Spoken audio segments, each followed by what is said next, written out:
Hello and welcome back to the channel, and today you find me out at Fishbourne Roman Palace. So previous viewers will have seen that I've been doing some walks down the Roman road from Bignor down to Chichester. Unfortunately the Roman road we lose in Chichester, and but we do know that the Roman road would have continued through Chichester and terminated at Fishbourne Roman Palace. So before we get into this video, if I could just ask you to hit the subscribe button down the bottom right hand corner. The majority of you are not subscribed, and we're trying to hit 1,000 subscribers, so if you don't mind subscribing, it's free of charge, but it will help me to make more videos. So this structure here you see is a building covering what remains of Fishbourne Roman Palace. We're currently standing on the piles of earth scraped off to reveal the structure below. So as you can probably see, we're in suburbia, and how this palace was found was that in the 1960s they were digging a trench in a farmer's field, and as they dug down they unearthed some mosaics. This turned into an archaeological dig, and it exposed the north wing of the Roman palace. And this palace was huge. It was the size and the footprint of Buckingham Palace, obviously not quite as tall, but the footprint was as large. But this was 2,000 years ago, so yeah, quite a significant time ago. So quite an impressive structure, and certainly at that time in Britain, people would have been living in small huts, probably not too dissimilar to this. So this would have been a really impressive structure 2,000 years ago.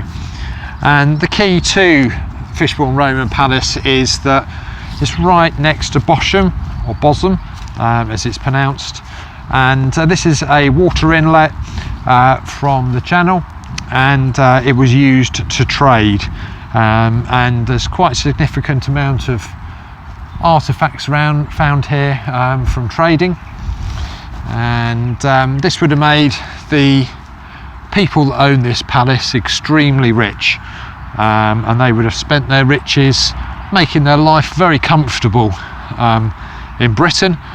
As you can see today, the weather is not great, hence I've come to somewhere where I can walk around indoors. So yeah, let's head on inside. If you're coming here, the admission fee is £13. A truly inspiring place. A place where people set out to deal with nature in a new way. So the only bit we can see in here is the northern wing of the palace, and this wooden walkway covers the main corridor that goes through the building. This is one of the later additions. It would have been a heating system that was never actually completed.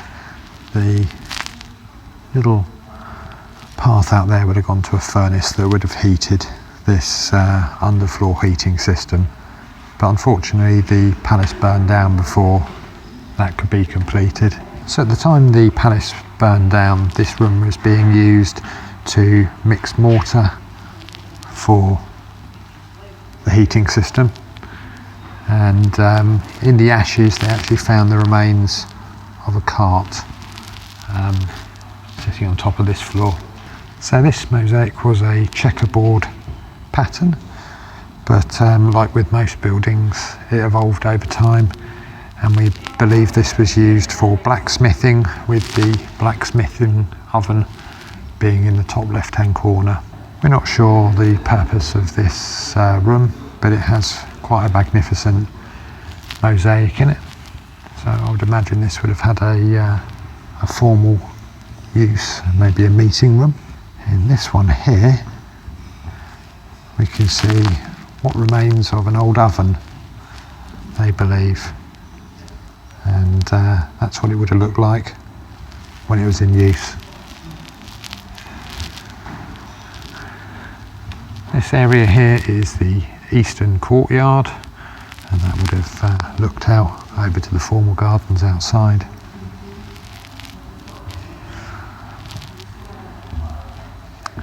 This area here was used as a primitive heating system for the room next door, which was they believe was a formal dining room. This dining room would have looked out over the courtyard and features the famous Cupid riding a dolphin mosaic. Interestingly, we've got these serpent dragons. Now in Sussex, Sussex is known for knucker dragons, which are a serpent dragon, and these serpent dragons are believed to live in the very deep pools of water around Lyminster, Worthing, Durrington, Lancing, all over the area, and there's lots of different folklore about the knucker dragon, and I don't know whether these are depicting the knucker dragon. Right here we can see the entrance or floor mat into the room, and on this side, this more rough cut mosaic would have been the central corridor. So this mosaic features a knotted pattern in the centre, Solomon's knot, and also fish around it. The use of knots would be key to a fishing culture, and this being near to a body of water, I guess fishing would be very much part of their day-to-day business. Got another primitive heating room to the side of the main dining room. Again, here we'll see one of the corridor sections, and you can see the floor is made up of a much coarser mosaic or pattern, and then some finer mosaics off to the left. This bit here is a bit of recovered plaster from the walls, probably more visible there, and we can see that these walls were painted and very colourful in their day. Here we've got a slightly better view of the corridor, or the main corridor, moving its way through right into the room next door. Not much left of the mosaic in this room, just a little teeny bit in the corner right there, but they did find a burial in this section. This burial happened after the burning down of the palace.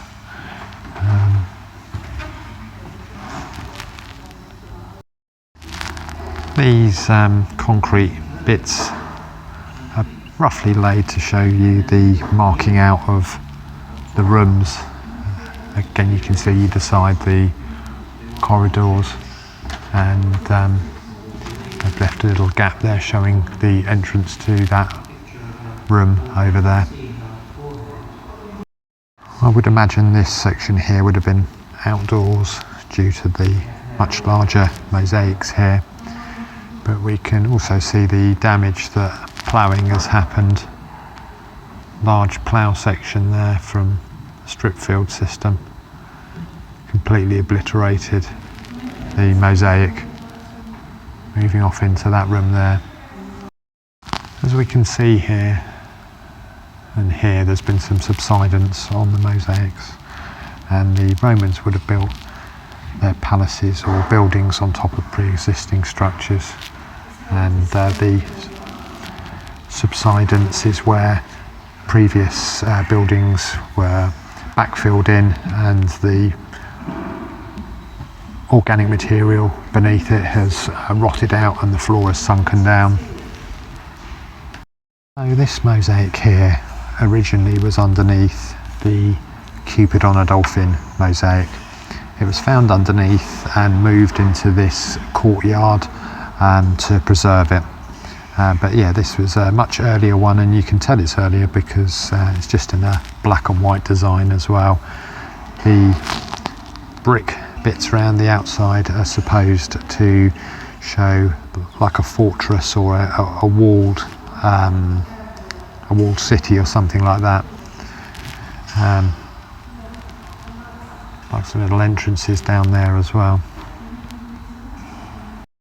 You can really see the subsidence better here and over there.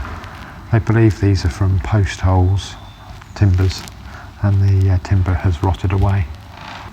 Right here you can see the main corridor moving through the building, and if you sort of use your imagination, you can put yourself back in time when this palace was originally here, and people would walk down this large central corridor and move off into the rooms left or right. Much grander than a corridor in a modern house we'd see today. The area here is now used for training and teaching, but would have been a courtyard looking out onto the formal gardens outside. This mosaic was found in one of the private residences. You might be able to see just through the windows out there. So we're in the northern wing of the palace, but the southern wing would have been over there where the buildings and the road is. Right here we get a really good perspective of where we are within the palace. So as I said, we're in the northern wing, shown here, and we're here. So behind us, outside, are the formal gardens, and above is the floor plan. So I've been talking about this central corridor that runs down through, and courtyard just here to the left. Here we can see clearly how newer mosaics were layered on top of older mosaics. We can see down below there the old mosaic made of black and white, and the more colourful mosaic put on top. Interesting to see there, this swastika can also be seen in the cathedral at Chichester. So there's a direct link between the people that made this floor and the floors underneath the cathedral at Chichester. Another great view of the swastika in the pattern underneath the mosaic. The swastika actually is a very ancient symbol, and it shows the seasons that we go through every year. Basically it's a visual representation of the Big Dipper, and by looking to see where the Big Dipper is in the night sky, you can tell what time of year it is and when you should be planting crops or harvesting crops. So it's a very important symbol to people. In this section here you can see more subsidence. Right here, just over in the distance there. As I said before, this was thought to be from post holes from previous structures built here, and where the post has rotted out, it's caused the mosaic to subside into the post hole. Section here is thought to be a bath suite, just shown here in this sign here. Right ahead of me would have been a heated plunge bath, and these things here are meant to be where the furnaces and the heating system to fill the bath would have been constructed. We can see they've constructed this walkway, and this walkway they believe would have been here in Roman times, and they've just reconstructed it so that we can all experience what it would have been like. Obviously these gardens aren't original, but a reconstruction of what they thought the gardens would have looked like, being that this palace is over 2,000 years old. So on this mound here would have been the actual main entrance for the villa. The southern wing would have been behind all of these houses, and you would have come in through a main entrance and then gone through a corridor down to this northern wing, or spent your time in the formal gardens. The Romans were quite advanced for their day, and they had a very good understanding of plumbing, and right here they've built a drain. Chichester being a very wet area, they've built this drain and they've lined it with tiles. Amazing to think that this has survived for 2,000 years.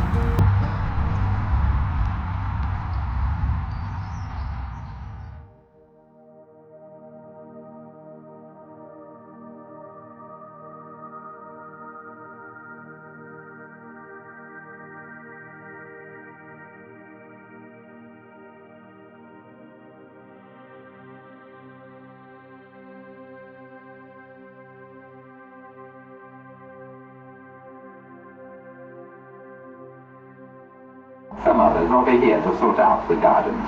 There was no one here in Britannia who knew anything about them.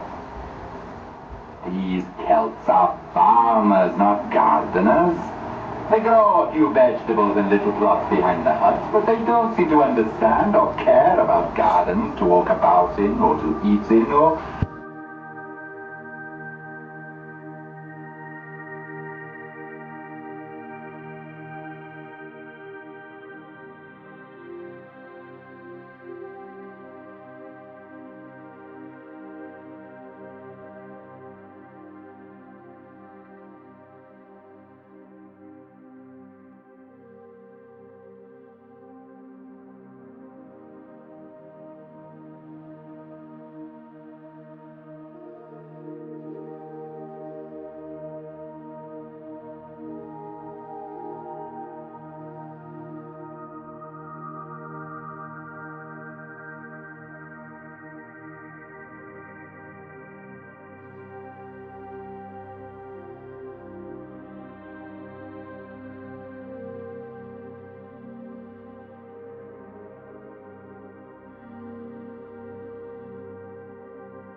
So I hope you've enjoyed this video. If you could like and subscribe, it will help me to make more videos just like this.